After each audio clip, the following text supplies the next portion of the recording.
مشاهدينا الافاضل، طبتم وطابت اوقاتكم من نشره اخبار الفضاء الاريتريه لهذه الفتره، يصحبكم فيها محمود عبد الله بكفاح، والتي نستهلها باهم وابرز العناوين. اصابه 36 مواطنا بفيروس كورونا اليوم. الامطار المصحوبه بالرياح تحدث اضرارا بمديريه دقه بحرين.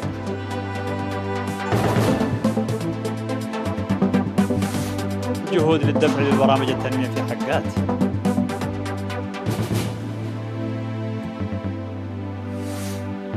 بروكسل تعبر عن قلقها من تجارب إيران، وواشنطن تقول أنها اختارت التصعيد. أندونيسيا توسع نطاق القيود المفروضة لمواجهة كورونا. والشهر الماضي أكثر أشهر يونيو حرا في أمريكا الشمالية.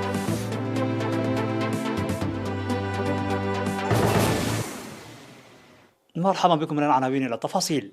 أعلنت وزارة الصحة بأن الفحوصات المخبرية التي أجريت اليوم السابع من يوليو بمراكز العزل في الإقليم الأوسط والقاشبركة وعنسبة والجنوبية أظهرت إصابة 36 مواطنا بفيروس كورونا، فقد ظهرت 13 من الإصابات في الإقليم الأوسط و11 في إقليم القاشبركة، 8 في علي قدر و3 في أديبرة، و9 إصابات في كرن بإقليم عنسبة، و3 إصابات في الإقليم الجنوبي، واحدة في عد قيح، وواحدة في دقة محاري، وواحدة في كوعاتيت. في غضون ذلك توفي مريضان بكورونا في عمر 84 عاما و68 عاما بالإقليم الأوسط، وبهذا بلغ عدد المصابين بفيروس كورونا في البلاد حتى الآن 6224 حالة، شفي منها 5808، وتوفي 27 مريضا بكورونا، فيما لا زال 389 مريضا يتلقون العلاج في المستشفيات. وزارة الصحة السابع من يوليو 2021.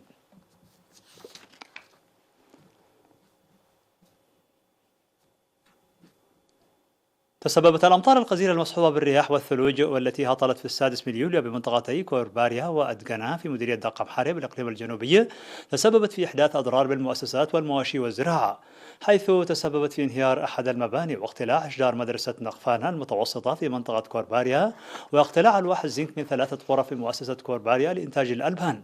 وأفاد مراسل إيرينا بأن الأمطار الغزيرة المصحوبة بالرياح اقتلعت الزنك من 5 فصول بالمدرسة الابتدائية في منطقة أدغنا، و3 غرف لسكن المعلمين، كما تسببت في تخريب الكتب والمراجع الدراسية، فضلا عن إحداث أضرار جزئية بالمنازل، ونفوق 10 من الضأن والماعز، و17 من الأبقار، ودفن 4 مضخات زراعية، وتدمير نصف هكتار من الخضروات. وبعد أن تفقد مدير مديرية دقة محر السيد يماني أبرا المناطق المتضررة، تعهد بتقديم إدارته للدعم حسب الإمكانيات. أكد سكان مديرية حقات استعدادهم للإيفاء بكل المتطلبات من أجل الدفع ببرامج التنمية عامة وتوسيع الخدمات الاجتماعية خاصة.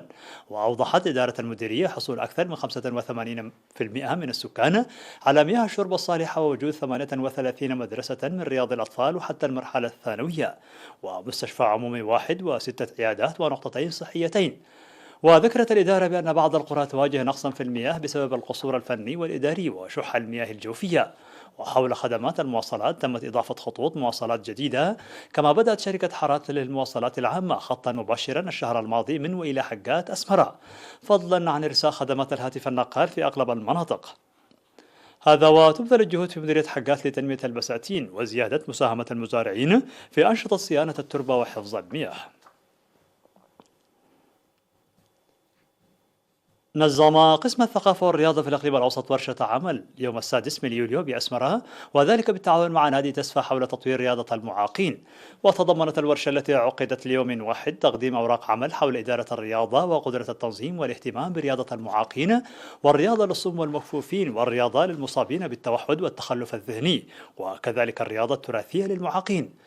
وشرحت رئيسة نادي تسفى السيدة تبلة تولي تجربة ناديها في رياضة المعاقين، موضحة إطلاق مشروع رياضي للمعاقين بالتعاون مع قسم الثقافة والرياضة لأهمية خلق الأرضية الملائمة لتنظيم منافسات المعاقين، إلى جانب المنافسات التي تجرى على مستوى المدارس، بعد تقييم الرغبة والقدرات التي أظهرتها المنافسات الرياضية التي جرت الأسبوع عام 2018. وقال مسؤول الثقافة والرياضة في الإقليم الأوسط السيد أندرياس اسمروم بأن رياضة المعاقين لم تجد الاستثمار اللازم، وأن الدراسات التي أجريت حولها تؤكد ضرورة منحها الاهتمام الأكبر، داعيا الجهات المعنية للدفع بها إلى الأمام.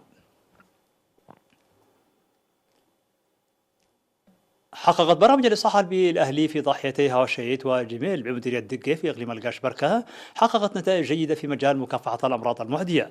وأوضح القائم بأعمال وحدة الخدمات الاجتماعية في المديرية السيد سيمون يماني بأن أنشطة الإصلاح البيئي الأهلي الفعالة التي نفذت في السابق بمناطق عشيخ الأمين والكوتيش وقرجناي في المنازل ودور العبادة والمدارس وغيرها من المحلات ساهمت في تأمين صحة المجتمع. من جهته قال مسؤول الإصلاح البيئي في الإقليم السيد عبد يعقوب بأن التطور الملحوظ المسجل في كافة المديريات عن طريق برنامج الإصلاح البيئي الأهلي يبرز الوعي المترسخ داعيا لتأمين استمراريته. هذا ويقتل في إدارات الضواحي العشر بمديرية دقة 35 ألف نسمة. استشهد في 5 يوليو المناضل الدكتور قبر مريم تاهية قبر سلاسي جراء مرض ألم به عن عمر ناهز 76 عاما. التحق المناضل الدكتور قبر مريم تاهية بصفوف جبهة التحرير الإريترية عام 1975 وانضم في عام 1977 إلى الجبهة الشعبية لتحرير إريتريا وخدم شعبه ووطنه قبل الاستغلال وبعده في المجال الطبي. المناضل الدكتور قبر مريم تاهية رب أسرة وأب لابن واحد، وقد وري جثمانه الثرى اليوم 7 يوليو بمقبرة الشهداء في مدينة عدو خالة. هذا وتعرب وزارة الدفاع عن بالغ حزنها لاستشهاد المناضل الدكتور قبر مريم تاهية وتقدم تعازيها لأسرته ورفاقه. مشاهدينا الأفاضل، كانت هذه الأخبار الداخلية. فاصل قصير ونوافيكم بالأخبار العالمية، فابقوا معنا.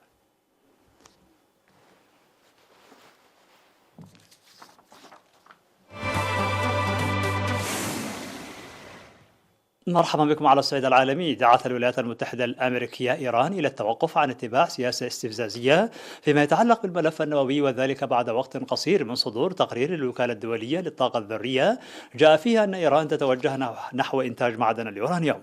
وقال المتحدث باسم الخارجية أنه من المثير للقلق أن تكون إيران اختارت التصعيد عبر القيام بتجارب تخدم البحث عن الأسلحة النووية. وتوازيا مع الدعوة الأمريكية، عبر الأوروبيون أيضا عن قلقهم الكبير بعد تقرير الوكالة الذرية الذي يكشف الابتعاد التدريجي لإيران من الاتفاق الدولي في شأن برنامجها النووي. وأبدى وزراء خارجية فرنسا وألمانيا وبريطانيا في بيان مشترك أبدوا قلقهم الكبير إذا التقرير الأخير، معتبرين الخطوة الإيرانية انتهاكا خطيرا من جانب طهران التزاماتها في إطار الاتفاق الدولي حول برنامجها النووي. قررت أندونيسيا توسيع نطاق القيود المفروضة على المستوى الوطني لمواجهة أقوى موجة من انتشار كوفيد-19 حتى الآن، فيما حذرت الحكومة من أن الأسوأ آت. وستطبق الإجراءات الجديدة على عشرات المدن وتمتد من جزيرة سومطرة في غرب البلاد إلى أقصى الشرق في بابوها، فيما تنتشر المتحورة دلتا في الأرخبيل الواقع بجنوب شرق آسيا. وقال الوزير أرلانغا هارتارتو أن الإصابات ترتفع أيضا في مناطق أخرى ويجب أن نولي انتباها لقدرات المستشفيات هناك، مضيفا بأن الحكومة قررت توسيع القيود حتى 20 يوليو. وطلبت السلطات الأندونيسية إرسال كميات الأكسجين المتوفرة إلى المستشفيات التي تعج بمرضى كوفيد-19، كما طلبت من منتجي الأكسجين تحويل مخزونهم إلى القطاع الخاص. أعلن مصدر في مديرية الطوارئ بإقليم كارسنودار الروسي مصرع 3 أشخاص جراء الفيضانات. من جانبها قالت النيابة العامة الإقليمية الروسية في بيان أوردته قناة روسيا اليوم بسبب سوء الأحوال الجوية لقي 3 أشخاص مصرعهم بمنطقة توابسي. وأضافت النيابة أنه تم فرض حالة الطوارئ في توابسي و5 مناطق أخرى في إقليم كارسنودار، فيما تستمر الأمطار المصحوبة برياح شديدة في سوتشي منذ 4 يوليو ليرتفع منسوب المياه في عدد من الأنهار إلى مستويات حرجة. هذا وقد تضررت البنية التحتية للشاطئ وقارقت عدة منازل والمباني والفنادق وغمرت المياه بعض الشوارع. يذكر أن الأمطار الغزيرة في منطقة توابسي تسببت في غرق 760 منزلا ومبنى. في الخبر الأخير، أعلن مرصد كوبرنيكوس الأوروبي هذا وإطار مناخ عالمي يزداد حرا ويجعلها أكثر ترجيحا. هذا ووجدت دراسة علمية جديدة أن كوكب الأرض أصبح يختزن في غلافه الجوي منذ عام 2005 كميات كبيرة من الحرارة بصورة غير مسبوقة ومثيرة للقلق، مما أدى إلى تضاعف اختلال الطاقة الأرضية خلال 14 عاما فقط في الفترة ما بين عام 2005 و2019. وأوضحت الدراسة أن ما يصدر عن كوكب الأرض من حرارة من فعل الإنسان وما يتم استقباله من أشعة الشمس تسبب خلال السنوات المنصرمة في الإخلال بالتوازن الحراري الطبيعي داخل الغلاف الجوي لكوكبنا، وهذا يفاقم من حدة التغيرات المناخية.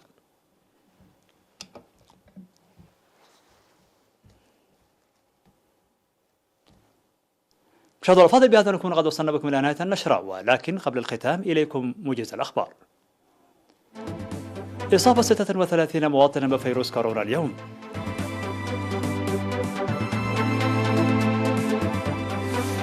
الأمطار المصحوبة بالرياح تحدث أضرارا بمديرية قمحارة.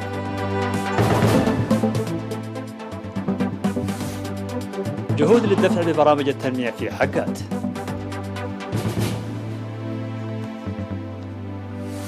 وبروكسل تعبر عن قلقها من تجارب إيران، وواشنطن تقول أنها اختارت التصعيد. أندونيسيا توسع نطاق القيود المفروضة لمواجهة كورونا.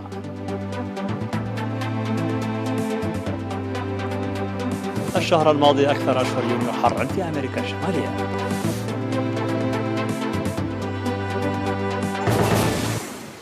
دمتم وإلى اللقاء.